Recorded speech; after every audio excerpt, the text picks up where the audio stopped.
I'm Michael Bungay-Stanier. This is Change Signal. This is the podcast where we cut through the blather, the BS, and the noise to find the good stuff that works in change.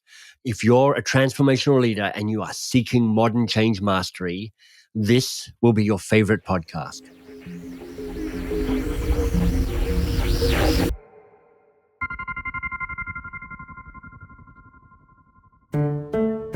A key part in transformation is shifting people's behavior. We know this. I mean, you can redo everything, but if nobody does anything different, has anything actually changed? I mean, more provocatively, are you actually an agent of change? Now, of course, one of the go-to ways to shift behavior is through training or learning and development or whatever the current language is around that. I have literally founded a training company. Box of Crayons is almost 25 years old. You can check it out at boxofcrayons.com if you're curious about practical coaching skills. And that means I've got opinions here. And I'll just tell you this for free. I think most corporate training is abysmal. I mean, I think it's terrible. It's like high school, but worse. And I really want you as a change leader to deeply understand what it takes to create training that is appropriate for the moment, appropriate for the organization, and it has the goal of changing behavior. Today's guest is Julie Dirksen, and she is a real expert in what it takes to design training so people learn, but more crucially, I'm banging on about this, so that they change their behavior. As she says, I don't care what people know, I care what they can do. Hey, Julie, welcome. Thank you. Thank you so much for having me. Julie, I've no doubt there's a bunch of new stuff to learn about what it takes to design brilliant, enjoyable, behavior-changing training. But before we get into what to add, let's take a lesson from a previous guest, Leidy Klotz, and ask what we need to subtract. I mean, what needs to be unlearned about how we do corporate training? Because I don't know about you, but I feel there's a lot of old stuff around that just doesn't really work, but somehow lingers on. I mean, what drives you nuts about the worst of corporate training? Yeah, I sort of always describe my place in the industry is for people for whom it's they know their subject really well, but they don't necessarily know how to communicate it to other people. Right. And so how can we do that more effectively? And when people don't have that, what they do is they kind of make it look like training classes they've been to in the past. They're like, I need a PowerPoint deck and I need some slides and I need some bullet points. Right. And so there's a lot of making it look like the thing without really understanding any of the underlying things. Because everybody's been in education, everybody's been in training classes, and they're smart people. So they understood what a good training class looked like and what a bad one looked like, and they can make it, I think there's something about domains where the output is easy to understand. People think it can't have been that hard to make it that way. And training is one of those, right? Like everybody's a movie critic and everybody knows what good training looks like. That's right. But, knowing what it looks like and getting it, and actually getting it there are not the same thing. I think that's so true. And I love this idea that, we're haunted by the ghosts of training past, which is like, oh, I went through that. I vaguely remember it being an okay training. I'll just, as best I can remember, try and replicate that without necessarily understanding the infrastructure. So where do you start to build compelling training that changes behavior? Yeah. Well, one of the things that I'm kind of obsessed with is I do a lot on like attention. How do we get attention or engage people, which is a necessary but not sufficient thing for kind of a good training effort. You need somebody's attention to, get anywhere, but having their attention is not enough, right? You can get attention by clanging a big bell in the middle of the room, but that doesn't necessarily support the training experience. So what's going to keep people engaged? And I think breaking through the noise is a real issue. I think competing priorities is a real issue. I think the fact that our attention is incredibly divided. But, honestly, so I do this thing when I'm talking about this where I'll ask people on a scale of 0 to 10, what's their interest in watching a 5-minute video about printer repair? And everybody's pretty much like 0. Occasionally I'll get a printer wonk in the room and they're like, yeah, 5. But then I'll say, okay, your printer's broken. You have a super important thing you need to print. Now what is it? And they're like, oh, 10, the obvious choice, right? And I'm like, all right, so third scenario is I'm going to put a broken printer down in front of you. and you with your teammates at the table are going to fix this printer. Now, where are you? Yeah. And people are like, 6, 7, Right. something like that. And I'm like, all right, so as long as you have something to do with the information immediately, you have some immediate purpose for it, it's not that hard for you to allocate your attention to it. Because we talk about engaging materials as something, how it's like a property of the materials, Right. But the video didn't change in any of those scenarios. It's still a probably not very exciting video on YouTube about fixing printers. But it's a property of the context. Yeah, exactly. Yeah, and it's a property of like, how immediate is my application for it? In training, we talk about like what's in it for me. And we always talk about it in terms of how big is the thing that I'm going to get. But we don't talk about when people get it. Right. Because if they can use it immediately, or if it's immediately applicable, or if it solves an immediate problem, it doesn't have to be very big to be very valuable to people. Right. Like value is kind of a balance between, how important is this, but also when do I get it? And most behavior change challenges have to do with that delayed or absent feedback. Right. We know smoking is going to kill us potentially, but it's 20 years down the road. Got it. And I know that exercise will make me feel better, but it's not going to make me feel better right away. So a lot of making the experience more compelling and, engaging people comes down to, can I do something with this right away? What's your best magic around making the first 10 minutes of a learning experience compelling and attention grabbing for people? 10 minutes is probably a luxury. You probably got about 5 minutes before people I'm like opting out or I'm opting in. How do you start strong? Yeah, you have to know what their pain points are.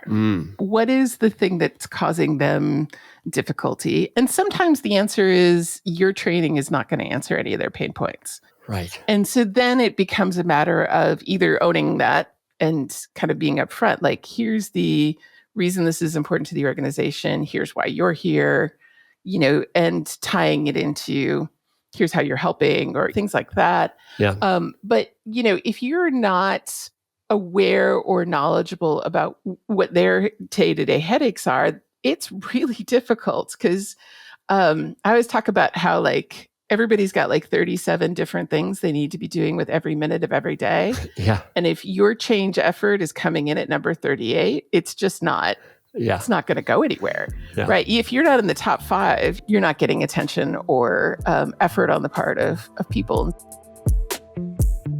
Got it.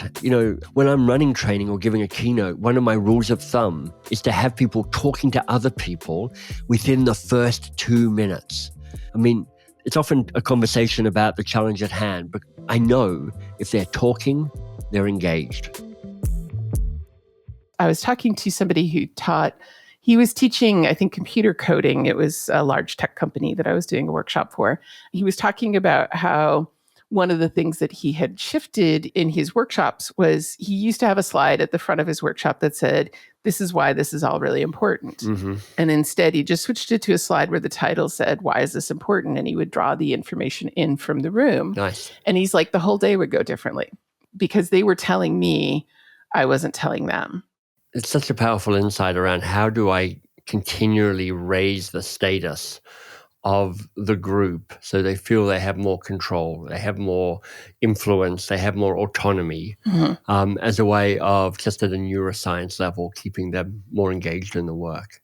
How do you figure out what content to put into a learning experience and how much content? There's a few different ways to do it. I'm a fan of Kathy Moore's action mapping, where she starts with kind of what's your business goal in the middle, right? And then she kind of says, all right, what actions will people take that support this business goal? So we want to sell more widgets. Well, the actions we might take might be cross-selling opportunities, or it might be, being able to match features and benefits to customer needs or whatever it is. Yeah. And then the next tier out is what practice activities will help people get better at those actions.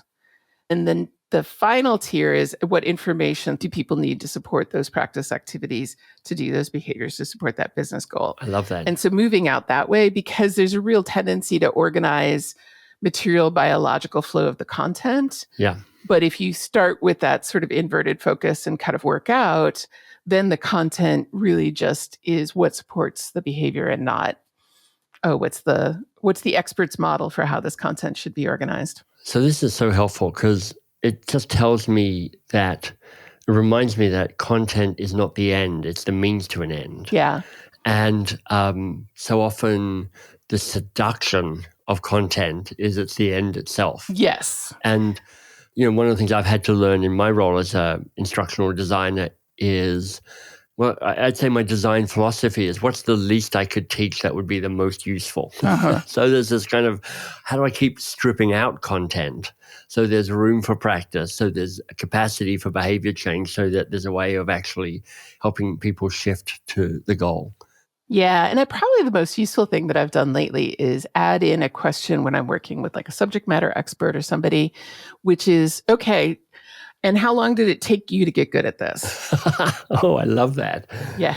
Yeah. Because everybody has this expert mental model of here's all this stuff, and they want to just take it out of their heads and hand it to new people. Exactly. Well, that's not how they learned it. They didn't just get handed the body of knowledge. Like, have a red pill. You'll instantly be the expert. And right. Like, yeah, you're dreaming.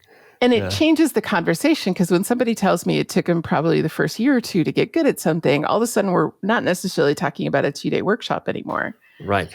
We're talking about, okay, well, what's the year-long process that we bring people along to develop this? And then I usually, the follow-up question is, and what things really helped you learn it? Oh, you worked on these projects. Great. Let's talk about how we're going to support that for people, where we give them. That's really helpful. And practice is one of the other things I'm kind of obsessed with right now is when we change something, we throw people back into this state where everything is kind of hard and effortful again, right? You're used to being a really good salesperson or a really good electrician or really good whatever. And we changed a bunch of the safety guidelines, or we changed the sales process. We throw you back into feeling like a novice again to a certain extent. And it's even harder in some ways because you're having to battle against a lot of the automatic things that you've learned to do, which is what gave you this cognitive advantage. Right. And so then we have them practice it once. And then we have them leave the training classroom, having practiced it once, going, this feels awful and I don't like it. And I'm convinced that it's the worst idea that management ever had. Right. Consciously incompetent. You're like, I'm seeing myself at just how I was unconsciously competent. Like I just had it in my bones. Mm-hmm. And you've shunted me all the way back to being consciously incompetent, which is like, oh, you're making me feel like I suck again. Where's the joy in that? Mm-hmm.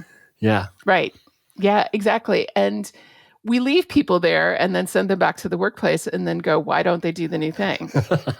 And it goes to some deep stuff, because part of their work identity is based on people who are unconsciously competent, that they can just do the right thing without having to think about that. Yeah. And you have taken them and you've broken that identity and put them into this feeling of like, everything feels awkward and difficult and I don't like it. So of course they go back to the place where they feel confident and they feel competent and they feel, like things make sense. Like, of course they do. So a lot of it really is looking at how do we support performance once people go back to the workplace, and who's providing feedback and, some of those kinds of things. Hey, maybe something to do with coaching. I don't know. But honestly, I feel like that's still a neglected space in things, is what's the off-ramp out of the learning experience that continues to support the behavior and continues to provide feedback. Julie's got 2 terrific books that are really focused on behavior change-driven training. And if you'd like to learn more about her work, you'll find a treasure trove of resources at usablelearning.com. Julie, one of the metaphors you use in your books is the elephant. Yeah. Talk to us about an elephant. Yeah. So this is from Jonathan Haidt's book, The Happiness Hypothesis. And he talks about how your brain is like a rider and an elephant. Basically, a lot of the function in your brain is things like moving yourself around in the physical world. So you've got like down by your spinal cord, you've got areas that activate for like automatic stuff like breathing and heart rate and reflexes. And then we get like visuals, hearing, fine motor control, kind of gross motor control. And then we get in the middle of your brain, you get the areas that tend to activate for emotional regulation, your limbic system, your amygdala and your hypothalamus.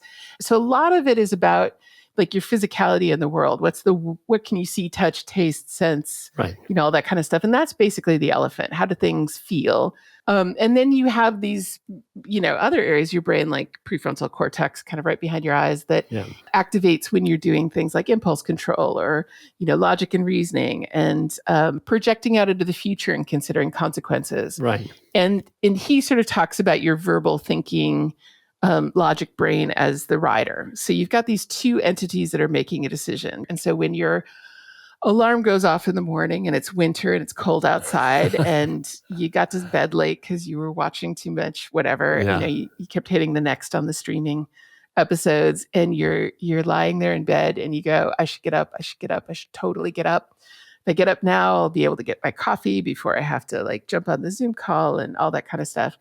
And, you hit the snooze button anyway, right? That is a very elephant rider decision. Elephant wins that particular conversation. Yeah. Yes, exactly. Yeah. Yes, I understand you're talking about these future things, and they're not very far in the future, half an hour, 45 minutes, an hour in the future. Yeah. But right now it's warm, comfortable, and nice here. So we're just going to stay a little longer. Yeah. And that's an elephant rider decision. And that your decision-making kind of plays into that. And a lot of the material that we create as learning professionals talks entirely to the rider, right, and kind of leaves the elephant out of things. Yeah, it's really a powerful model. I came across a variation of it in Chip and Dan Heath's book, Switch, where they talk about the path as well as a third part to it, which is like the environment and how that shapes what unfolds. But it's absolutely true that, we give all this focus and attention to the rider. Mostly the rider's just along for the ride. It has so much less control than we might give it credit for. Yeah, it's true. It can kind of stay in charge for a bit, but then eventually it's going to get tired and the elephant's going to win out. So the elephant's going to win out. So what does it mean to design a learning experience, to design training that's more elephant friendly, that increases the capacity for that elephant not to kind of sabotage the experience that you're looking to create for people? Yeah, I think a lot of our challenges, and I'd say a lot of our behavioral challenges, come when our physical environment contradicts our intellectual knowledge. So, for example, if I'm driving a car and I'm texting, but I've done it many times before, intellectually you still know it's bad, but your personal experience is I've gotten away with it. Right. So we have this disconnect between these two things, and we think we can just kind of think our way out of stuff. But, the truth is not always. Yeah. And so one of the big strategies that we can look at is this idea of how do I give people a little bit more of the visceral experience of the thing as a way to kind of engage the elephant. I already love this from Julie for two reasons. First, the idea of somatic learning, helping people get it in their bones and in their body, and more on that in a moment. But second, quoting the great Canadian Marshall McLuhan, the medium is the message. The experience of your training should reinforce the key messages of your training. Back to Julie. So, for example, hand washing, every hand washing curriculum that you'll ever see in healthcare, because if you look at your hand, my hands look pretty clean right now, but they're not clean enough for medical purposes. But it's the rider who knows that intellectually. It's germ theory and all this stuff. Yeah. The elephant's like, I don't know, they look okay. And so every hand washing curriculum that you'll ever run into in healthcare tries to figure out, how do I give you the visceral experience of not having your hands clean enough. Right. And so it could be, if you're a well-resourced thing, you could do the black light thing where you hold it under there and you see that there's still all this bacteria on your hands. Yeah. So I took something intellectual and I made it real for people. Yeah. Because people's personal experience is going to drive their behavior far more than their intellectual knowledge in many cases. But we tend to lean on intellectual knowledge in our training stuff. We don't give people real or simulated experiences of, consequences. I can see how that giving people that physical somatic knowledge, when it's something like cleaning your teeth or washing your hands, where you're like, no, it's literally attached to my physical body in terms of whether I've done this correctly or not. Do you have any guidance on how you make the elephant more present and more engaged and more aligned or tame, I'm not sure what the metaphor is with an elephant, for things that feel more heady. It's like we need to be more customer-centric. We're reorganizing our thing to be centered around a customer in a certain way that we haven't been before. We're restructuring things and we need certain new behaviors. Intellectually, everybody's like, no, I get being customer-centric. I get why that's important, writer speaking. But there's a whole elephant thing around, I'm fine as it was. I don't even like people. I certainly don't like my customers. Where do you begin to start thinking about bringing that elephant as a learned experience? Yeah, we have a lot of these tools in the toolbox already. We look at, storytelling, for example. How do I have empathy for somebody? If I'm not being customer centric, can we invoke all the times that I felt super frustrated because I didn't feel like a customer service person was listening to me? Right. And how does that feel? And how do I not become, just, numb to Right, it? jaded or, yeah. How do we continue to make that feel like a thing? How do we not kind of focus on the abstractions of it, but how do we, do it? And, things like being customer centric, a lot of times the systems aren't supporting it, right? We want people to be customer centric, but we also want people to have a really high call per hour rate. Well, those two things don't always get along. Clash. Yeah. And, or you tried to be customer centric and you tried to do all the right things and somebody came along and yelled at you because your talk time's too high. So the degree to which the environment kind of perpetually supports the behavior is going to be as important or likely more important than, how well do we know how to do the behavior. I'm going to slip in here with a metaphor that I love. You can take a goldfish out of the tank and clean it, but if you end up putting it back in the same dirty tank water, it does no good. No training works if the visible and invisible systems and structures around it demand something else.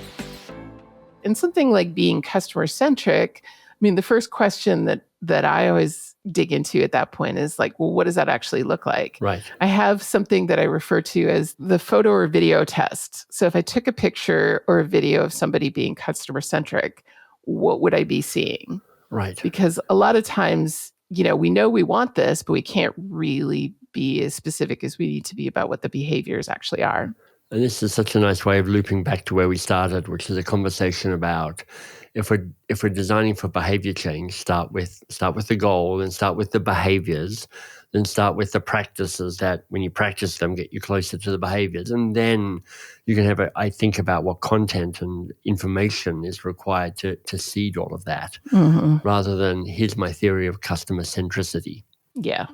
And I think it was one of your previous ones. I think it was Katie Milkman who was talking about, changing hearts and minds versus changing the behaviors, that sometimes you want to focus on the behaviors to get to the attitude as opposed to the attitude is somehow going to drive the behaviors. I love that. I'm curious to know, what do you know now about training and learning that you didn't know 5 years ago? I think one of the issues that we're kind of continually seeing that has really been, brought home to me 5 years ago is that as we add more technology mediation into this, we're losing a lot of those visceral factors that not only help to reinforce the learning experience. It might be the social connection with people in your classroom, or maybe the connection between learners or things like that. As we move everything to Zoom or whatever it is, we're losing a lot of those things. We're losing a lot of the liminal spaces where people were having some of these learning interactions. Right. And I'm losing a lot of the feedback that I would get as an instructor. I get a lot more information in the room about what's working and what's not working so that I can adapt my approach. And we're also not taking people out of their workplace when we're asking them to learn things, because they're still sitting at their same desk. And that distraction is a problem. So I think one of the big themes for me of the last 5 years is what else can we do? Because these virtual spaces are here to stay. They're not going anywhere. Yeah. What can we do to still foster some of these slightly less obvious things that are still crucial to the learning process? what's resonating with me, what's stuck with me. It's a throwaway line from Julie. And it's that question to a subject matter expert. How long did it take you to get good at this?